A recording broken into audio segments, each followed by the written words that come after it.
राज्यात मराठा मोर्चांचं वादळ सुरू असतानाच कोपर्डीच्या घटनेनंतर सर्वात पहिला बंद पुकारणाऱ्या संजीव भोर पाटील यांना 6 जिल्ह्यात प्रवेशबंदी का करू नये याविषयी कारणे दाखवा नोटीस देण्यात आली आहे।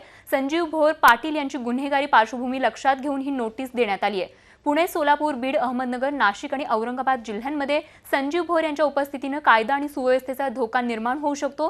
राज्यातल्या मराठा मोर्चांच्या मागे संजीव भोर यांचीच प्रेरणा असल्याचं बोललं जात आहे। अहमदनगर जिल्ह्याच्या सहाय्यक पोलीस अधीक्षकांनी ही कारणे दाखवा नोटीस बजावली आहे। दरम्यान अशा नोटिसा बजावून आंदोलन चिरडता येणार नाही असा इशारा संजीव भोर यांनी फेसबुकद्वारे दिलाय। दरम्यान संजीव भोर यांच्यावर जे गुन्हे दाखल असल्याचं पोलिसांनी नोटिसीत म्हटलंय, हे सर्व गुन्हे 2 वर्षांपूर्वीचे आहेत। मग पोलिसांना आताच जाग का आली असा प्रश्नही भोर यांनी विचारलाय।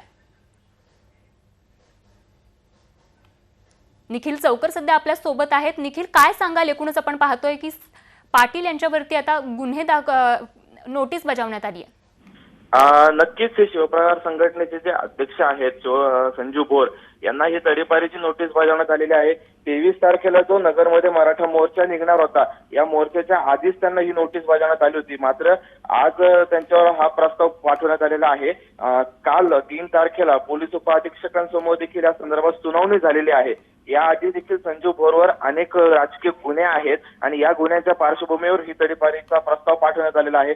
6 जिल्ह्यातून हा प्रस्ताव पाठवण्यात आला आहे, ज्यामध्ये नगर, नाशिक, औरंगाबाद, सोलापूर, बीड या जिल्ह्यातून हा तडीपारीचा प्रस्ताव आहे। मात्र हे गुन्हे जे आहेत हे 2 वर्षांपूर्वीचे गुन्हे आहेत आणि आजच हा प्रस्ताव का पाठवण्यात आला आहे असा सवाल हा संजीव भोर यांनी विचारलेला आहे।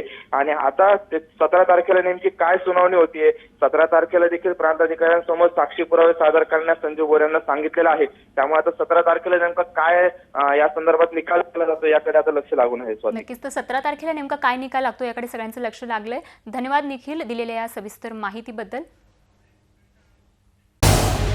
झी 24 तास रहा एक पाऊल पुढे।